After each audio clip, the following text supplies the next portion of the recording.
her character. Well, a lot of people in real life can be like that. They can be when they're hugely famous. But she was fucking moody too, and she didn't own up for her mistakes, which is not good. That's a red flag right there, guys. And William Thacker, he's too soft. He's too soft. You couldn't go out with this guy. Peter.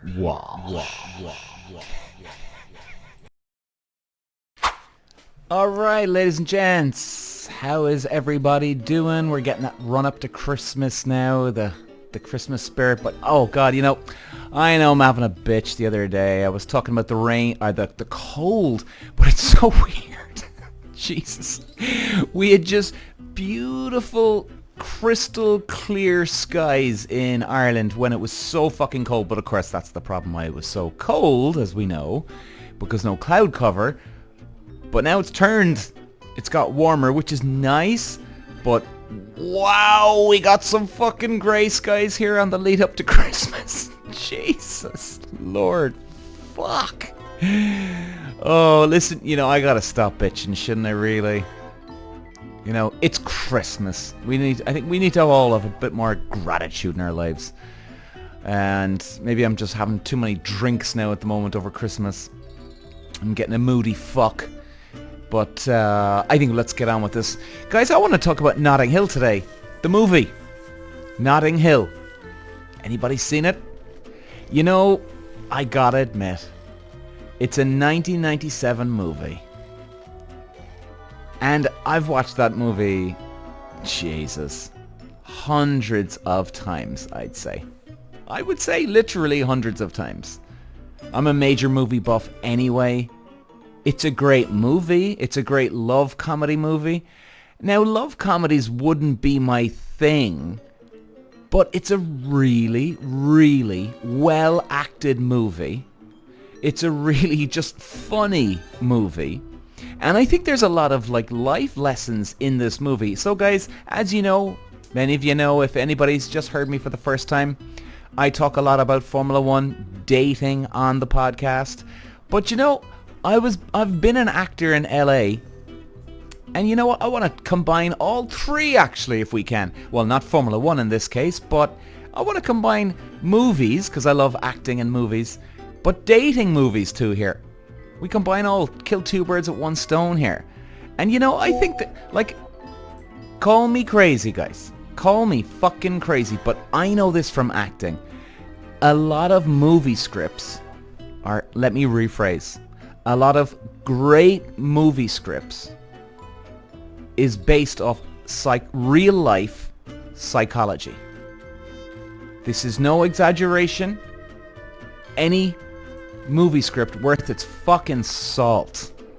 Not every single one, of course, because some people just be naturally good, but a lot of the Oscar-winning ones, they're all based on the evil of humanity, the goodness of humanity, based on real-life scenarios that psychologists have talked about before, or they lay examples down for you.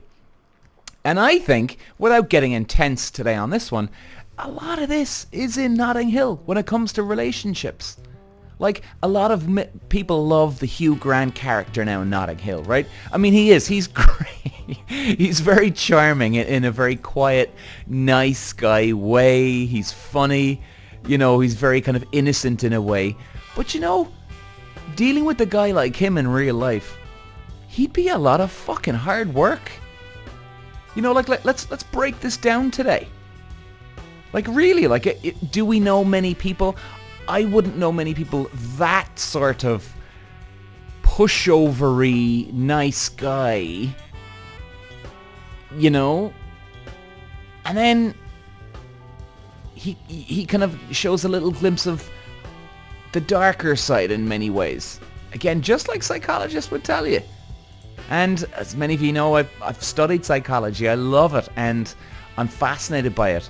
So again, this is another, I suppose, feather in my cap here. This is three birds with one stone here. But it's a great opening movie where you've got Julie. It pretty much kind of goes straight into it, doesn't it? You've got Hugh Grant. He's got the house with the blue door, and all of a sudden, then he's he bumps into Julia Roberts, the movie star. Anna Scott, that's right, Anna Scott in the movie. And she's I suppose really she's playing herself.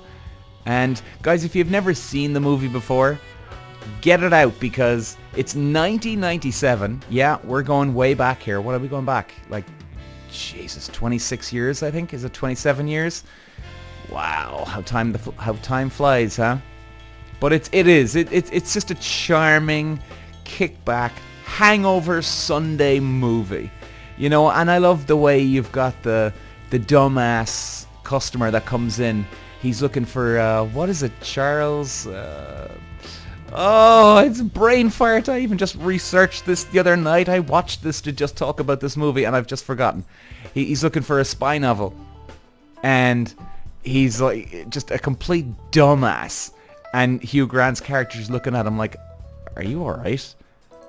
And it's just so funny. But like, I love the way the movie opens up. You've got a great scene where you see Spike.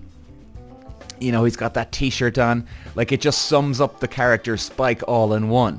And I won't try and get into too much detail in case anybody hasn't seen it.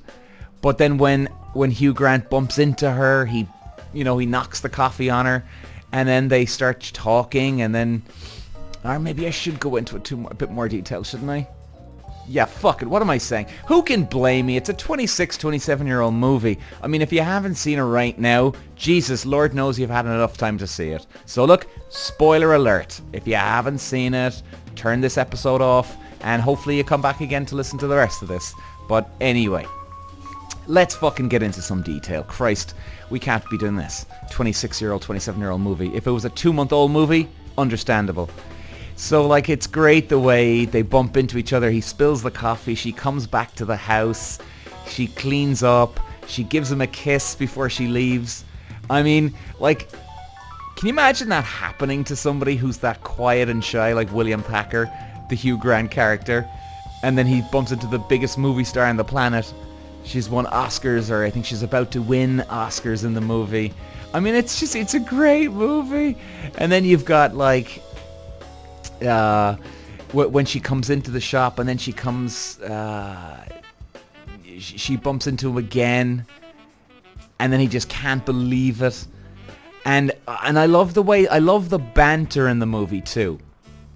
You know, you've got the best friend, and as far as I remember, the best friend is, they don't really kind of emphasize on this, but the best friend is the girl who's in the wheelchair. And the husband of the woman that's in the wheelchair, they're all friends too. You've got the guy who used to play rugby, who doesn't have a clue who Anna Scott is, Julia Roberts. You know, and he's asking Julia Roberts, oh, how much? Oh, how much you getting for a movie? $15 million. Like, I mean, you wouldn't believe it, would you? Like, it's so fucking good, man, I tell you. But you know what? I brought up some trivia here too, right? We're going to call it out. Kind of like fun facts of did you know about the movie. Some of these are really interesting. We'll go through them now in a couple of seconds. But you know, before we get into the fun part of it, like, do you really want to get a guy that's like William Thacker? He's, you know, I can't tell if the guy is like sitting on a bit of anger in his life, or he's too afraid to stand up to people because he's actually scared of his own power. Like, do you know what I mean? He never has an outburst. He never has an emotional outburst where he says, fuck you, man, fuck you. You know, and he's like, oh, I'm sorry, look, I lost my temper, I'm sorry, excuse me. You know, and he kind of gets screwed over in the fucking movie quite a bit here. Or does he just feel very sorry for himself? You know, like even when Anna Scott, midway through the movie, he goes to Anna Scott's hotel, and Alec Baldwin, who's the boyfriend at the time, who we don't know that is the boyfriend, which is a surprise to the audience. But then you do see where he's downstairs with her, and okay, they're not boyfriend and girlfriend. Hugh Grant and Julia Roberts, the characters, not knowing the movie. But you'd think he'd be a bit more fucking upset, wouldn't you? You know, the boyfriend's upstairs. And she doesn't really get into too much detail downstairs either. Do you know what I mean? Like, sorry guys, but I'd be fucking annoyed with that. Now, I wouldn't be shouting from the rooftop saying, you know, fuck you, woman, and, you know, I wouldn't expect that. Of course not. But you'd be like, are you fucking having it? Are you taking the piss?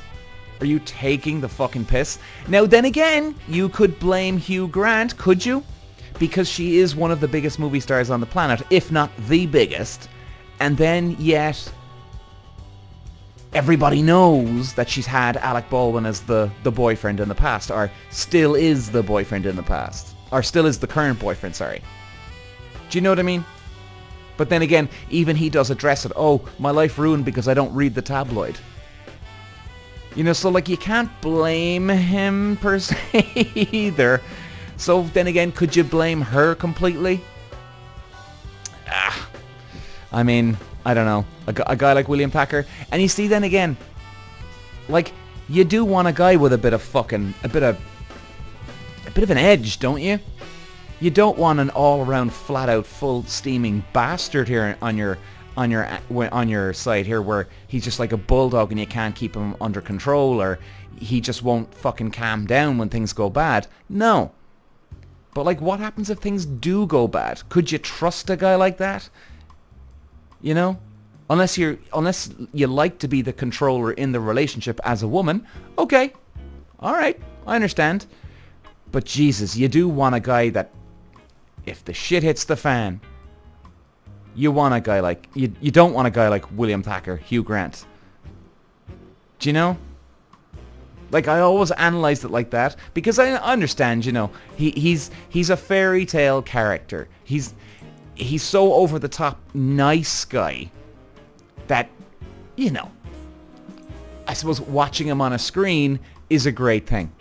But you don't want this guy in real life. You don't want the guy in real life. And the way he does walk away at the end. Do you remember when he's sitting, he catches up with her, right? Like, he went that effort to go to, guys, if you remember the movie now, right, where Julia Roberts, she comes back to London. She's filming her scene in that, like a 17th, 18th century style movie. I can't remember. What was it again? Henry James movie or something they called it. That's right, Henry James movie. And, you know, he wants to see her, right? So, like, really, he shouldn't have gone this extra step because she acted like such a bitch. We'll go back to that now in a second. However, he gets there, there's a microphone on him, or on Julia Roberts, and with the supporting actor in the movie. So the guy asks, so who was that splendid chap that you were talking to? And then she says, oh, well, no one really, just somebody I knew. Something like that, isn't it? And barely acknowledge him anymore, or, oh, you know, I don't know what he's doing here. Like, he's come this fucking far. You finish it out. Finish it out. Run the course here, buddy. You don't walk away at this stage, or at the very least, surely you want to put it to bed. You see, this is where a lot of problems happen in relationships too, guys, right? Somebody, like, remember I'm always saying, 80% of people, they jump to fucking conclusions in relationships, and they go, oh, well, that's it, job done. Now, I get it. In Hugh Grant's scenario here, and you know what, this can happen in real life too, of course it could, very easily. You hear something you overhear something, but finish it out, run its course, get to the end. Put the person on the spot. I think that's a great life lesson in that scenario when it does happen in real life. Finish it out. Right? Finish it out. Confront the person. Say, hey, Julia, or Anna Scott in this case, the character, you know, I heard you on the microphone speaking to the guy and you blew me off. And do you remember at the end of the movie, guys? He actually addresses it for once, and he went through all that fucking misery of thinking about her from the mid part of the movie to the end, or whenever it was in the movie, right? But like, and I know it's a movie, you gotta extend the movie of course. But this shit happens in real life, guys. We know this.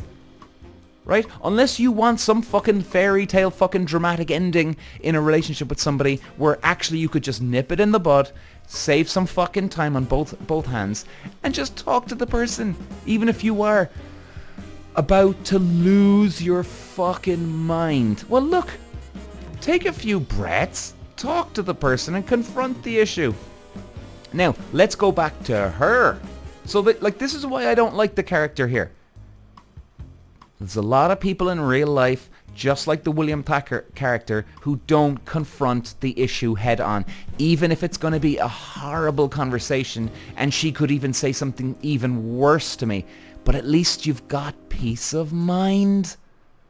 At least you've got peace of mind. Isn't this what we all want?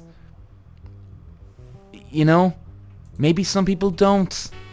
Which, for the love of God, I couldn't understand how people wouldn't, but maybe that is the case. So let's go back to Anna Scott, the Julia Roberts character. So she's in... Remember, she's staying over when things are going good between Hugh Grant and Julia Roberts. This is probably the middle of the movie, yeah, around that. And she's staying over in his house, and all of a sudden then Spike opens the door, Hugh Grant goes down, they get photographed, he gets photographed in his nude, or in his boxer shorts, should I say. She loses her fucking mind, loses the rag. Now look, okay, I understand, she's had enough of fucking tabloids, but here's the fucking problem here. With both men and women here in relationships, and this shit pissed me off, because again, guys, listen, I'm not some fucking dope here.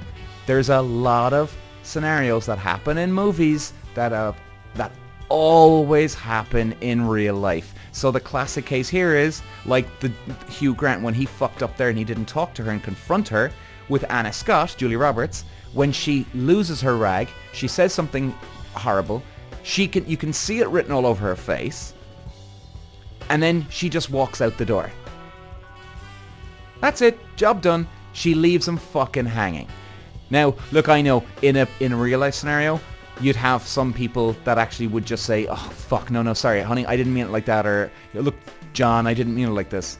But then you'd have some people that are fucking stubborn as hell, and they can't admit that they're wrong. Wonderful, blah blah blah blah blah. You've clearly got a delicate, fragile ego if you're like that, and you can't just own up to something.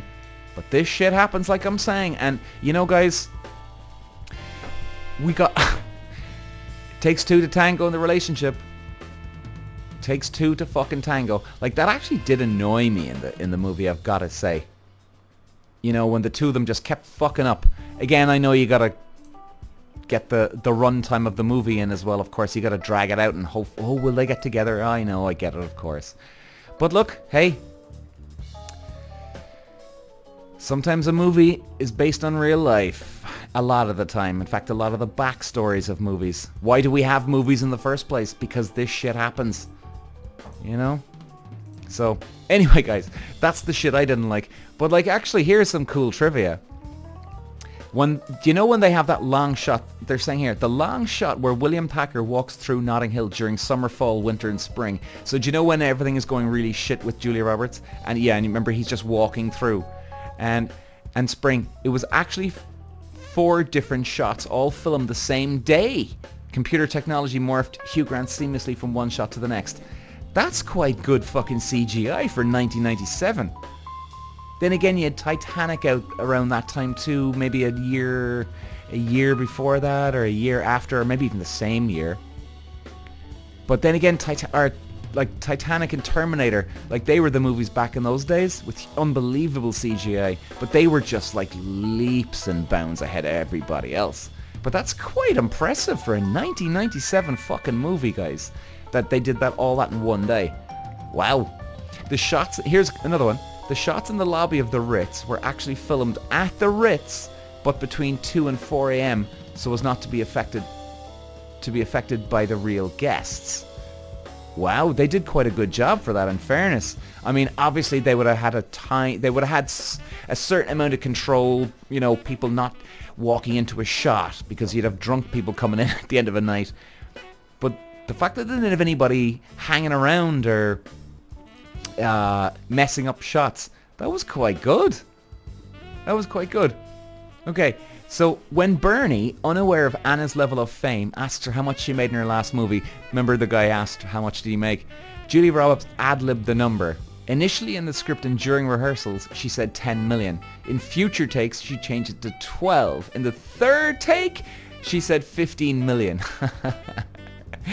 And somebody asked her why Roberts kept changing the figure. She replied, "I'm kind of tired of lowballing." Ooh. Yeah, I think she was on 20 million back in those days. I do remember that. That's right. She was on 20 million. Maybe she did get 15 million. Maybe she wasn't getting her quota right just then yet. Maybe she didn't peak, or maybe she was going down peak actually. Yeah. I don't know. And get this one. The park bench used in the film now lives in Queen's Garden in East Perth, Western Australia. After filming, the bench had been purchased at auction as a romantic gift for a relationship that failed. Afterwards, a local Perth resident anonymously donated the bench to the city of Perth, and it now really does live in a beautiful garden that is locked at night. Oh man, they shouldn't have got rid of that bench. They should have kept it. They should have put it into fucking Notting Hill in fucking London, man. Or if it was, they should have left it there. Imagine how many tourists would go to see that this day. Jesus. Man. The final cut was 3.5 hours long. 90 minutes was edited out for release. Wow. What else did they get up to in the movie? How many fucking fights did they have in the movie for 3.5 hours, huh? Jesus. And, right, okay, let's have a look. Throughout the movie, Anna never says William's name, either in conversation or when addressing him, Flopsy or Floppy. That doesn't count. Well, that's fair enough. Thacker's bookshop was actually an antiques shop in real life next to a butcher. 1 or 2 doors down from the butcher is an office. Where is it again? Sorry guys. 1 or 2 doors is an office for Richard Curtis's production company. Shortly after becoming a superstar, singer Adele bought the flat directly above the bookshop, but lived there only for a short time before moving back to live with her mother, Penny. Director Roger Mitchell, writer Richard Curtis both said Hugh Grant and Julia Roberts were the first choices for the role of William Thacker and Anna Scott. You could see that too, couldn't you though? Like if anybody's seen 4 Weddings and a Funeral, he kind of say, well actually, not kind of, he pretty much did play the same character, didn't he, in 4 Weddings and a Funeral and Notting Hill. Little bit of variation every now and then, but it was. And I suppose, look, hey, Jesus, Julia Roberts was such a big star. Well, she's a great actress anyway, and why not just live what she lives? Obviously, it would be real to somebody. And according to Richard Curtis, Anna Scott was a hybrid of Grace Kelly and Audrey Hepburn. I see the Audrey Hepburn. I don't see the Grace Kelly part, though. Now, maybe I'm looking at it in terms of... I'm trying to look at it from an actor's point of view. Maybe. But I don't see Grace Kelly. I see Audrey Hepburn a bit. I do. Oh, well, that's interesting. Maybe we'll come back to that, guys. And... okay, Richard Curtis chose Notting Hill as the movie's setting as he lived there and knew the area, saying Notting Hill is a melting pot and the perfect place to set a film. This left the producers the problem to film in a heavily populated area. Well, guys, I gotta say, actually, when I used to live in London, I did call down to Notting Hill a few times. And number one, I went down to Notting Hill just to see, was there a house with the blue door? Was there the location still? Could you recognize any places? I actually couldn't. They actually did quite a bit of work to the place. And he's right, though. The place is absolutely beautiful. It is very, like, guys, if you're visiting London, you should definitely check out Notting Hill. It's a really busy place with a marketplace. But there's a really, really nice atmosphere there as well. And they can do quite sometimes a lot like the Camden Marketplace in London, where they do have, you know, those stalls where you get those the rip-off watches or the clothes, you know, things like that. And it's just a really nice atmosphere. There's beautiful bars down there as well, and they can be quite quiet. I went down in a summertime on a daytime, guys. I would say it was probably 30 degrees. It was a beautiful day. I sat out in this smoking area by a a sun trap as well. It was mainly a sun trap, not just a smoking area. But it was just a gorgeous, gorgeous fucking atmosphere. Check it out, guys. Notting Hill is a great place. So I think we'll leave it here today, guys. And hopefully we'll do more of these. We'll see how popular this does get, if it's pretty shit or if it's any good or quite decent. I'll know by my downloads and streamers and listeners of the episode anyway. But I love to talk about movies and dating, but you know, guys, you don't want the Julia Roberts type. I don't think those people in real life would be good. Julia Roberts is a nice girl, and I love the way that she appreciated the normal life. I loved that about her character. Well, you know, a lot of people in real life can be like that. They can be when they're hugely famous. But she was fucking moody too, you know, and she didn't own up for her mistakes, which is not good. You know, that's a red flag right there, guys. And William Thacker, he's too soft. He's too soft. You couldn't go out with this guy. He'd be great for dinners. If you want to do something and you want to take charge, yeah, you go get him. But what if the shit hits the fan? I just wouldn't. You need a bit of dark side in both men and women. That's the way I look at it. So, anyway, guys, I'm gonna love you and leave you. Thanks for listening. Ta-ra. Peter. Walsh.